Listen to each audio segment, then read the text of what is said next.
Well, welcome to the Eurogamer.net podcast number 101. Can you? I can't believe it. It's a new century. I should be able to believe it since 100 was last week. I know. I realised this when I was writing the notes for it. That actually it was quite predictable that after 2 and a bit years we would reach. We're nothing if not linear. I'm Tom Champion, and joining me today, Tom Phillips. Hello there. Hi, Tom. You all right? Yeah, I'm doing very well. How are you? Yeah, all right. Love your beard. Thank you. I love your beard. Don't delete the watermark if you've. Never mind. And Tom Bramwell as well. Hello. Hi, Tom. You're right. It's the 3 Toms. Triple Tom. This hasn't happened for a while. Who knows why? Probably because we're not It's a funny. bad idea.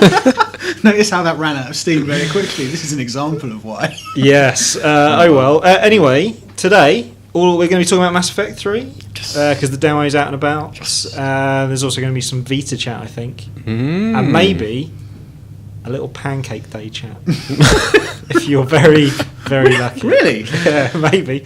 I've got a Pancake Day fact for you later on. Wow. Is it gaming related? Nope, not at all. That's fine. So, Mass Effect 3 demo's out. Tom Phillips, you've been playing it. Yes, it's really good. Now, can I say I've actually been deliberately avoiding all information about the Mass Effect 3, as I call it. So, if you could describe its contents without actually revealing any details at all. Absolutely, yeah. Or maybe you can put your hand up at times when you're going to reveal a detail, and I will just go la la la la la la la la la. You can not say la la la la. This will also work for the people watching us via video. I'm sure that on the everyone internet. who's listening will be able to hear me going la la la la la. Oh, I meant with the hand thing, but are we actually going to do that? No, I don't No. know. This has gone too far already. You just say it. Just No spoilers, I think. Yes, Yeah. it's a good idea. That's fine. The demo does a very good job of that anyway. It has the beginning of the game, which is probably, was gonna say. the easiest thing not to spoil. It's the penultimate level of the game. So it's the start of the game, but you can't import your character and you can't carry on if you get the full game from the demo. No, that's right. So it is a standalone thing. You can't take your save over as you can in the full game into the campaign. It's just a little flavour of how the game will start and where the story picks up, which is after the end of Mass Effect 2. And if you played the Arrival DLC, you'll know that Shepard does something and there are moral consequences and he has to go back to Earth. Always a moral consequence. And so Mass Effect 3 starts on Earth, and there's some shooty bits, and there's a nice introduction to the new gameplay mechanics. You can run up ladders now. You can dodge Run up and ladders. sidestep. Wow. No, that's cool. That's cool. you Ladders add a lot to games. You can leap. You can leap gaps in the floor. Cool. And it introduces you to all that, and obviously for players who haven't played Mass Effect, it's supposed to introduce them to the world and the character, and it's a good starting level. And So then why does he have to go back to Earth? I mean, is it like something? Is it domestic, or like is his nectar point balance about to expire? Does he need to use them up? he's in kind of trouble for something that he did. If you haven't played the Arrival DLC, I won't spoil it for you because it's a fun little conclusion to the Mass Effect 2 kind of story. But Shame they didn't put that in the game. yeah, Yeah, I was just about to say actually because I didn't play any of the Mass Effect 2 DLC. No. it's really good. But if they've It's really added in a good. whole bit which bridges the gap between 2 and 3, that seems Well, I imagine because in the demo it cuts a lot of the dialogue out anyway, which has been a complaint in that it makes it kind of combat focused. But they will, I think, explain. Oh, so this guy's on Earth because he has to deal with some stuff. He's basically been called back by his bosses to kind of lay out why he behaved the way he did. Okay. So That guy, you'd think they'd just let him get on with it at this point. yeah, he's proven himself. Saved the galaxy twice now. They don't trust him. They didn't believe him in the first one when he said the Reapers were coming. I know. He had all sorts of good he had amazing evidence as well. Like he literally witnessed someone murdering somebody, and then obviously had eyewitnesses, and it was recorded, and the guy said it, and they were like, no. I don't believe. It's like a kangaroo court, basically. Innocent until proven Citadel. guilty. Yeah. Yeah. Well, innocent even if proven guilty. Innocent it seemed more like. until the galaxy explodes. Yeah. Which Well, anyway. starts to happen at the beginning of Mass Effect 3. Oh, I'm quite excited because I haven't actually played the demo exactly because I'm avoiding it, but because the start of Mass Effect 2 was really good. It was like the first, I think the first BioWare RPG I played, with a really, really good start. It was super atmospheric, and it had amazing set pieces and stuff, and it was like, wow, someone worked out how to begin an RPG in spectacular fashion. So I think from the demo, Mass Effect 3 will start off in the same way. There's a real cinematic feel at the beginning, and it really kickstarts the story, and it feels like the ending sort of chapter in the trilogy as well, because stuff happens, and it's big. And then later in the demo, after you do that level, there's one more which takes you further into the story, so you can team up with some squad mates, and you'll have got some cool weapons, and you'll be able to upgrade your powers, so you can play with some stuff later on. I won't give any details about that because that is kind of spoilery. Okay. But it's interesting, and also it's interesting. Like if you've played Mass Effect 2 and Mass Effect 1, then some characters won't make it, and it's interesting to see that BioWare is really keeping all the options open. Like you can have those characters in the game, if you kept them alive. But also, if they're not there, then they have ways of getting around that too. What happens if, for example, you did finish Mass Effect 2 and 2 of your guys died, and you hate BioWare and you never want to play their games again, but you do want to play Mass Effect 3, you just want all your characters to be alive? Can you just start a new save and they're all there? Yeah, absolutely. Brilliant. And there's kind of like, it goes against the whole point of the game, but there is, I guess, a kind of canon storyline, which is that if you start off Mass Effect 2, I mean, you do have to make certain choices about who died in Mass Effect 1 to kind of get yourself ready. Fine. But there are other things, like these characters are alive, even though you could have killed them in Mass Effect 1. And in Mass Effect 3, there are characters who are alive if you've made a new save, which you could have killed in Mass Effect 2. Okay. So... Well, that's good, because the end of Mass Effect 2, it's pretty easy to kill some guys. Well, I did almost everything I could find in the game to do, and I guess I'd forgotten to buy some silly upgrade on one of the hub areas, and it seemed like that was the only thing in the game I hadn't done, and 2 guys got killed. It really depends on your choices about who you take as well on that final mission. You need to upgrade the ship, and then you need to choose the right guy for the right job. It's kind of luck. It is a kind of luck. Which is kind of a shame, really. No, fate. all that. Yeah. I admit that I completed the game once and had a save right before the end, so that I could, after I've beaten it, look at a guide and see how to do it to get the perfect ending. Well. The Deus Ex principle. Is there any suggestion in the demo that Shepard has used the intervening period to, shall we say, refine his seduction technique? I wouldn't have thought so. Okay. No, it takes place really soon after, and he's, well, depending on if you're playing a Paragon or a Renegade Shepard, just the pathetically nice guy or the arsehole that you left him last. I was always the pathetically nice guy, and some of his questions, I mean, it just would never work. No.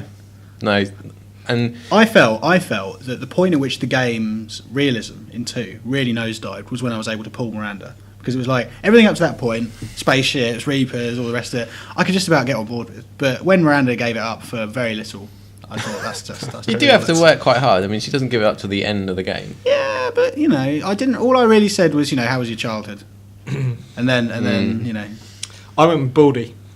What? The bald guy. Oh, Jack. Yeah.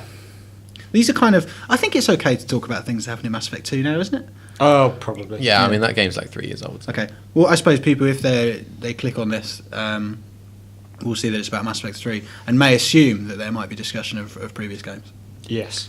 I could really have done that whole thought process internally. Brilliant. Too late now. Multiplayer is also present in the demo. Have you tried it? Yeah. Tom's so, again, I like it a lot. Like you booed and hissed there because that is how I felt. Like Mass Effect should be a single player game, and I resented the fact that BioWare had put in a multiplayer, which is kind of weird because I'm sure they didn't spend less time on their single player. It's the old thing of gamers always assume it's a zero-sum game and that something's being taken away if they're getting something they don't want. But exactly. I think they've handled it really well. The first sign of that for me, like as a weird kind of side note, was a few weeks ago the achievements list leaked, and everything there's an achievement for you can do in single player. Good. As well as more, you can get some stuff in multiplayer. I always care about that more. Yeah, and that kind of underpins their entire philosophy as the multiplayer. It's, you know, an add-on thing, and yes, it can help your single-player campaign by gaining levels and winning matches. You gain points which go into the kind of the meta game in Mass Effect 3, which helps the end of your campaign. How well you do in that determines the level of ending you get in the whole conclusion of the tale.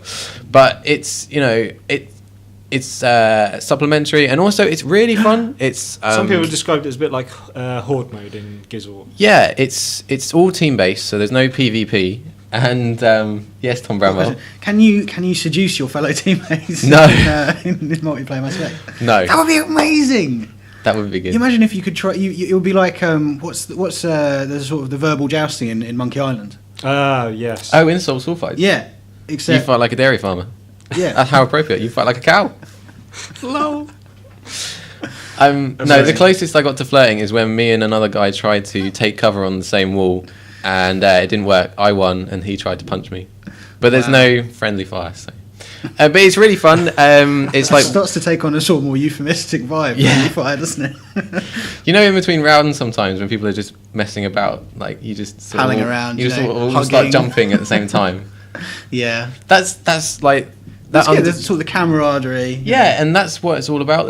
As I said, there's no PvP. You're all working together, and mostly it's you against enemies. And then it sprinkles in a couple of rounds where instead of just fighting, you have to hold a particular command point or take down specific enemy personnel who will be flanked by other guys. This demo sounds massive. Yeah, it's really good. There's 2 levels in the multiplayer, each of which have 3 difficulty settings. Gold, the hardest, is insane. I've never lasted more than a few rounds. Bronze you can kind of do with a couple of guys. Silver you'll need a full posse of 4. It's a lot of fun. That sounds fun. Yeah, Good. and they've really worked it into the mythos of the series. Like you can play as a lot of the races. Like so, you know, you can only have a human in the main game, but you can play as like the big beefy Krogans or the scientific Solarians or do they handle much differently? Yeah, they handle they completely different. They have completely different skill trees depending on which one you have. What's the race with where they always announce their mood before they start talking? Oh, those big guys. I don't know. You can't name. play as them, unfortunately. Those are things that looks like Keflumps. What about the floating jellyfish race? No, they're not in there. No. What about? I mean, to be fair to Bioware, they've had to keep it to the fairly humanoid species. Oh, okay. But there's like 6 or 7 of them. It'd be amazing if you could play as a sort of just a cow, basically, just sort of moving around. Just a cow. Like that cow race sort of thing, you know. Oh yeah. Just going angry, must shoot this guy. I would imagine that more character races will be coming. Maybe that's DLC. Yeah. The cow pack DLC. That would be amazing. The cow pass. Exactly. Yeah. So in conclusion, it's very good, and one thing I really like about it is that when you start up Mass Effect, you're kind of given this choice of class. Like, do you want to be a soldier or a vanguard? You know, to specialize. And you have no idea. Well, I didn't when I started. What any of these terms mean. With the multiplayer and with the demo, you can try out those classes, and that is good practice for the main game. Yeah. Cool. I've been on our forum to have a look at some of the reaction to some of the feedback. Yes, the Mass Effect 3 demo. What is it like, Tom? Well, Champion? it's mixed, Tom. A lot of people saying, I really like this, as Tom Phillips did right then. Good. Wise people. A few people complaining, Right. Well, naturally. There's always what some. are the complaints? Complaints are as follows. Oh, they felt like the camera was too close. They didn't like the running, jumping, rolling stuff. Lack of atmosphere is one. Sounds comprehensively awful. Yeah. And the transition from, I guess, which has happened between 1 and 2 as well, into almost like a full-on shooter, a lack of RPG elements, etc., etc. Well, when you start up the demo, you can choose between how you want to play the game, and BioWare have now almost completely reworked the game for 3 different styles. There's the RPG style, which is isn't that just Mass the traditional kind of Mass Effect 2. Then there's action, which completely eliminates all the dialogue options and makes them all cutscenes, which you can skip through. And the third one is the opposite of that, which completely streamlines all of the combat into basically one-hit kills, and it's all about the dialogue. Yeah, I don't like that approach. I wish they just kind of have the courage of their convictions. You know. Yeah, I do. Yeah, it's like Mass Effect 2 is an amazing game, and I think it blends a lot of stuff remarkably well. Yeah, I like it when people think hard about the feedback they're given. But I feel like having separate modes for different people just because people are whining on forums is kind of overreacting a bit. Yeah. I really don't like the way that these games are all sort of becoming Gears of War. Gears of War's great. We've got that though. Let's continue to do different things. Yeah. I always thought that the blend of not everyone liked it, but the fact that there were so many different aspects to Mass Effect was one of the things that made it interesting and unique. Yeah. Oh well. Is there anything in the demo? Shit, I completely forgot what I was going to say. He's gone blank. Go. Tom, I've got some. Save me. I've got some listener questions. Lex asks: Mass Effect 1 portrayed the Reapers as this unknowable, unstoppable, mysterious force. Number 3 has them just banging laser beams about. What are your thoughts on that? Yeah, I think it's this thing that as soon as you see an enemy that's always been mysterious, then there is that kind of demystification that they're not as cool anymore. And you do see a lot of them in the beginning of the demo, and they do bang a lot of laser beams about. But at the same time, there's no perceivable way that you could beat them. Everyone is kind of just like in panic mode, and it is a really atmospheric kind of, oh my god, we're all going to die kind of opening. Yeah, people die. Does it look as though you're going to deal with that issue, whatever's going on there, and then fly around the galaxy, building up a ragtag band of friends and sexual partners, and discovering loot? It does appear that way, yeah. Excellent. Yeah, that's what I want. It appears the same as Mass Effect 2, that there's this imminent threat which has to be dealt with straight away. But you can go and delve into all these characters' backstories and meet their fathers. Brilliant. And, yeah. Is there any clue at the moment as to what the boring minigame of choice is going to be for number 3? No. They appear to have cut out the hacking minigames, which were a huge bugbear for some people, but I kind of enjoyed. I was thinking more of Mako in Mass Effect 1 I love and the boring mining in Mass Effect 2. The mining was great. Everyone hated the mining. I like the mining. They've kept the same sort of galaxy map, so presumably you will be still going to those worlds, whether you have to do the mining crap, I don't know. You be careful what you wish for, kids, because if you keep pushing them and they don't like the driving, don't like the mining, you're going to end up with galactic dance-off mode from the next Star Wars. This is a really good point, actually, because people a Mass Effect dancing mode. That sounds quite good, People actually. have they moan that it's too much like this, or there's too much too much shooting and not enough story, and then you'll end up with the modes that you were saying just now, which Mass Effect players don't want in the game. I've remembered my question, by the way. Is the Connect functionality in the demo? Yes. What is it like? I don't know. I do not own Connect. My house is not Connect ready, so this is irrelevant. But I was just wondering if we were able to eliminate it. As far as I know, it's the full thing in that you can just use it to tell squad mates to move up, which you can do using the D-pad otherwise. All right. Which is probably quicker and easier. Just saying. Yeah, but you can't say, throw a grenade! Ashley! Move up! And then it boots up an episode of Breaking Bad on Netflix or something. Oh, that'd be brilliant. Calling your mum. Oh, no. Okay, Endalnurk wants to know if Mass Effect 3 is worth dealing with Origin for. Presumably this is reference to the fact that it's only available on PC via Origin and not Steam. I guess if he's asking this, then PC is his platform of choice. Do you think it will appear on Steam at some point? I'll be playing on PC. No, I doubt it. I'm not playing it on a console. I'm done with that shit. I'm playing it on 60 frames per second, glorious high resolution. So presumably then you won't be using your save from because you were playing. No. Well, as I said, people died. I resent the situation that occurred. I'm very angry about the whole thing. I'm going to start again. There might. Also, I don't. But I used to be massively enthusiastic about Mass Effect on the basis that it did seem that it was going to fan out into the completely different adventures or whatever. That was incredible naivety on my part. What actually happens, of course, is it's a very linear game with a certain amount of branching. And the choices that you make just sort of flow around stones, sort of in the stream of the narrative. So smoke and mirrors, isn't it, mate? Yeah, basically. It turns out a lot of video games just great big illusions, which is fine. But it does mean that I do have the option to play it on the PC, which I intend to exercise. Forthwith. Or 102, I don't know if we know the answer to this. Will EA BioWare have dedicated Mass Effect 3 multiplayer servers? So many games not started / abandoned because of host player leaving. Actually, don't know. I assume they'd have host migration stuff in there. You would have thought. Because it is 2012, But you're right. I can't answer that.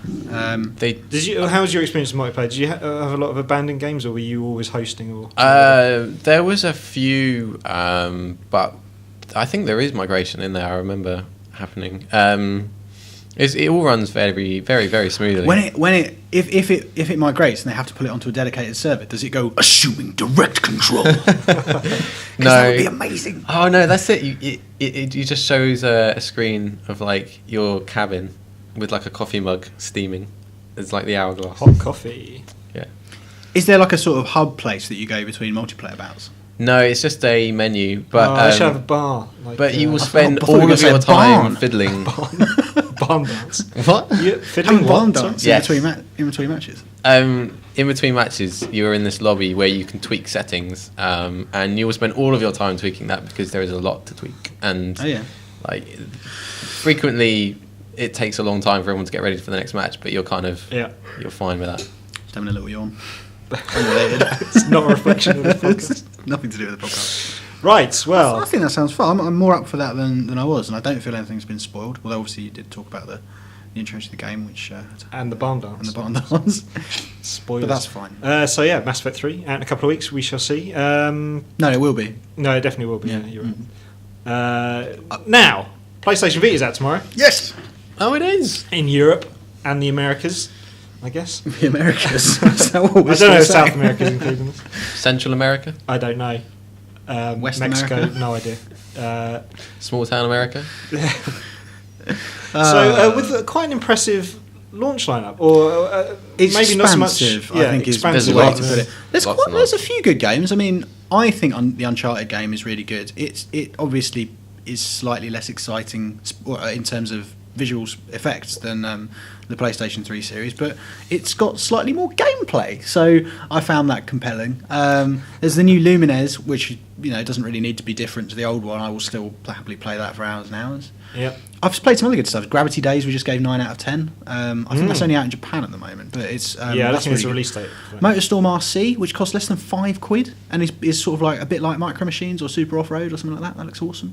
Yeah. The new Wipeout game, maybe not the best example of what they've done, but it's on both platforms. And I think there's they're increasingly they want to release effectively what you would have as on the iPad and iPod they have a sort of iPhone they have a sort of universal version. I think they want to do that increasingly for games that cross over. So, and there's like 40 games. I mean, some of them are absolute shite. I mean, like Ubisoft's done its classic thing of just spamming a console launch with as many games as it can get its hands on. Although to be fair, Rayman Origins and Lumines, that's fair enough. But we do have Asphalt Injection. Frantic races in the palm of your hands is what it says. I'm always quite interested to see new boxes for new hardware. Yeah, which if you're watching the Eurogamer podcast, which you can now do, which is awesome, and we're all definitely trying to not wear the same clothes every week now. Then you can see that it's tiny. I don't just have massive hands. This isn't a DVD case size. It's about I would say that's about the width of a reasonable sized sparrow. It's kind of postcard size. About as long as a gerbil. Yeah, a healthy gerbil. Healthy gerbil, yeah. Not with its tail, obviously. That No, would be insane. It's like a dinky Blu-ray case, basically, isn't it? How do you think it's going to do? What, its first Asphalt week? Injection? I'm pretty sure that's going to do terribly. I was thinking more of the Vita. Well, there seems to be a hardcore fan base which is kind of mobilised by it. There's some chap, bless him, who's been outside gaming Oxford Street since 3 o'clock yesterday Isn't that just... I mean, Sony's headquarters around the corner, isn't that just like... I don't know. Casarai. Yeah, isn't it Casarai? I really don't know how it's going to do. And actually, I've been like around the country the last few weeks catching up with publishers and stuff, and nobody really seems to be sure either. Everyone seems to be sceptical about its potential of selling because of the high price. Yeah. And the feeling that although it's got a lot of games, it doesn't really have a killer application. And there's also this suspicion that it's without that, it's sort of a vanity purchase. It's kind of it's an extravagance, and whilst in a positive sort of economic climate, people might be willing to do that. Your average PlayStation 3 owner, which you've got to assume is kind of the market for it, really, yeah, has already got what they want from a PlayStation at home, and this is to them just another kind of PSP.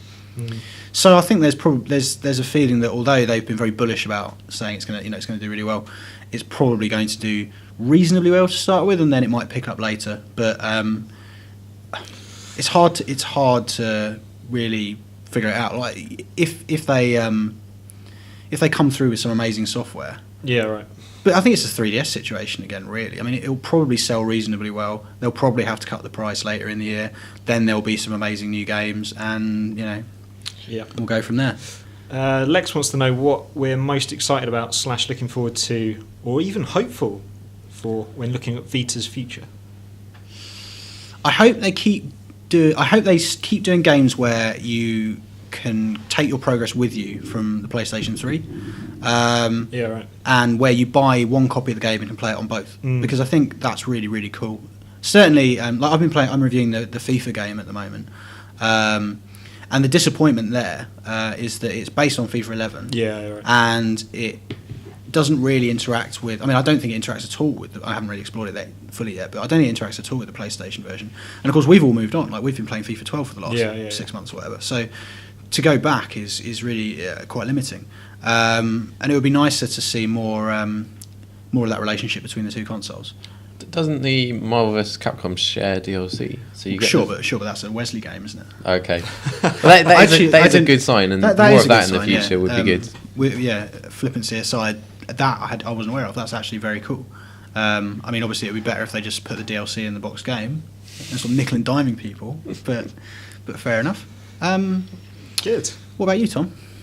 What about me? Yeah, I mean, are you excited about Vita?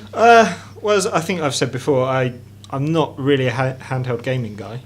I don't own a PS3 either. No. So I don't have that whole hookup. You are really not the target audience for this console. No, I am not. I am not what they are looking for. But that's interesting because obviously, as you are a hardcore gamer though. I am. Well, having said all this, the price point puts me off. The memory card thing is a real kick in the balls. It's like if I was going to splash out the cash, then being asked to shell out for the memory card. It is an absolute steel toe cap boot in the balls. That one. Having said that, I'm going to the US next week. Just showing off, and I can. What's this got to do with anything? Oh well, I could buy a Vita potentially for about £70 cheaper than they are over here. But aren't their box games region locked? I don't know. I don't know about that. I don't think so though. But the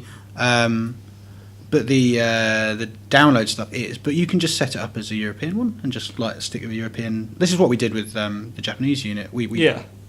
All you can do with the Japanese unit is just set it up as though you're in a different territory. It doesn't really care what territory you're in. It only cares that you only have one ID.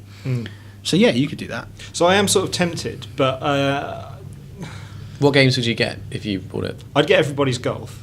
Everybody is Golf. Everybody is Golf because I love that. And the thing was this: I bought the PSP when it launched in Europe, the first day. Yeah. So I got in. And I bought Everybody's Golf and a couple of other things. I think I bought Wipeout and maybe something else. But it ended up being that I only ever played Everybody's Golf, and that was kind of it. Yeah, and then I ended up using it more as an MP3 player, and then I just sold it. And then you used it as a doorstop. Yeah. And later on a boat as its size became more of a thing.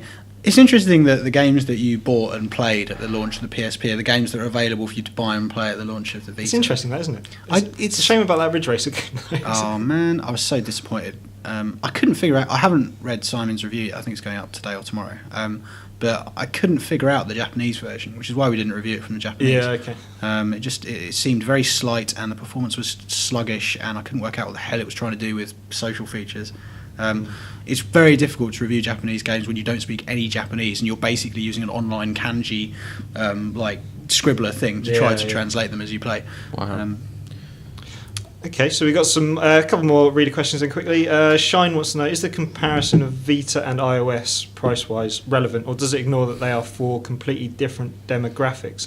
This is in regard to price of games specifically, rather than... This came up the games. Okay. Yeah. This came up when the 3DS was launched as well. It's such a difficult argument because, there's people always say, oh yeah, but games cost 69p on the App Store, but as someone who goes through a lot of iOS games for our app of the day, like half the stuff on there isn't worth isn't worth your time, let alone 69p, the amount of time it takes to download it and know that it's rubbish. The other thing is there's still a gold rush mentality on the App Store. People are still selling stuff for 69p, but I'd really love to know how many of the games that we spend 69p on are made by companies that are profitable because of them. Yeah, right. Yeah, like the guys who made Whale Trail, Yeah, I mean, that's 69p and it's one of the best games on the App Store right now, and they haven't made a profit. And they talk openly about the fact that in order to, that their business is about like making apps for people like on a contract basis, and they do games on the side because it's what they love. But that's not the profitable. But no, so thing I guess for the them. comparison thing is it's a tough one for the traditional games industry because if they do believe strongly in these traditional price points, and if they do want them to be sustainable, they kind of have to wait it out with the app stores until those prices normalise. It seems like Sony have worked pretty hard though. The downloadable games that are available for Vita seem priced fairly well. Yeah. The MotorStorm games. The MotorStorm's like $4.79 or something. Yeah. Everything. That's another thing actually that's really cool about Vita is it's the first console where absolutely everything, day and date, will be live on the PlayStation Store at the same time as retail. Yeah. That's going to be a huge thing, and it's a sort of test balloon for what it's going to be like in a few years' time. I think. Can retail and publishers get together and make that work? But like going back to the comparison between the phones and the games console pricing, I think it's gonna be really hard to predict, but it's gonna come down to in the end what consumers want. Yeah. The impulse buy thing around 69p games is immense. I mean, I've got like pages and pages of the bloody things, and half the time you don't really care whether it's any good because it's 69p. But when it's like, it's funny how that changes really quickly. When it's $1.99, you're a little bit more like, might have a glance at it, might Google it just to see, look at a YouTube video or something, rather than just accept word of mouth. And of course, as soon as you get past £5, you're like, I'm not buying that. There you go. Okay. It's harder to convince people to buy more expensive stuff, but more expensive stuff frequently has had more attention lavished on it because it's had a larger budget. Totally. Which is a really bland point. Rich Stanton, Dickie Ah, Stanton, that guy. The big S dog. mischievously wants to know what's more boring, the first Mass Effect or the PSP 1000? I'm inclined to That go doesn't with even the mean PSP. anything. No. Oh man. You're crossing his question through. Deleting him. Well, I thought that was a nice question that bridged our two main topics. Well, you're incorrect. It's a rubbish question that bridged our two topics. Oh dear, Rich. Oh well. He knows we love him, really. Okay, it's Pancake Day today. And Chris O'Regan wants to know, what's the panelist's favourite topping for pancakes? Wow. I like lemon. You're lemon a juice traditionalist. and sugar. Oh, that's traditional, isn't it? So Yeah. you've gone immediately for the sweet. Sweet and sour because you have the lemon juice, and it's the mixture of the two in the pancake that just sets off. Yeah. amazing. You need to get the level. You need to get the amount of lemon just right, though. You don't want to saturate your pancake. No. A soggy pancake is it's horrible. You spend all this time making one, like a minute, and then it just falls apart. I'm quite big on savoury pancakes. I was going to say bacon. Bacon improves anything, really. Cheese and ham, good shout. Wow. Works well. Do you want a Pancake Day fact? Yes. Okay. In Iceland, it's known as Bursting Day, and it's marked by the eating of salted meat and peas. Nice. What? Did you say ice? Is that an entire... I said nice, although obviously ice is a component of the word nice, therefore it was a joke. Is it still called... It's not called... It's called Bursting Day. It is. So I can't. Does it actually have anything to do with Pancake Day? I mean, like, is there any connection at all? Is this just a coincidence? No. They In different places all over the world, it's celebrated in slightly different ways, known as slightly different. What is things. the origin of Pancake Day, Tom? It's related to Easter, isn't it? It's something to do with the using up of eggs and because of whatever Lent you've or got. something. Yeah. Oh, it's a mad religious pagan thing, is it? I think everything we do is mad and religious and related to pagans. On that controversial note, we'll leave it there before we get any further down this road. Thank you to Tom Phillips. Thank you. Brilliant. You're welcome. Thank you to he's stunned in silence. Thank you to Tom Bramwell. You're very welcome. I was Tom Champion. Thank you. We'll see you next week. Hurrah. Brilliant. Asphalt injection. Oh, we could have given asphalt injection away on the podcast. Oh, there we go.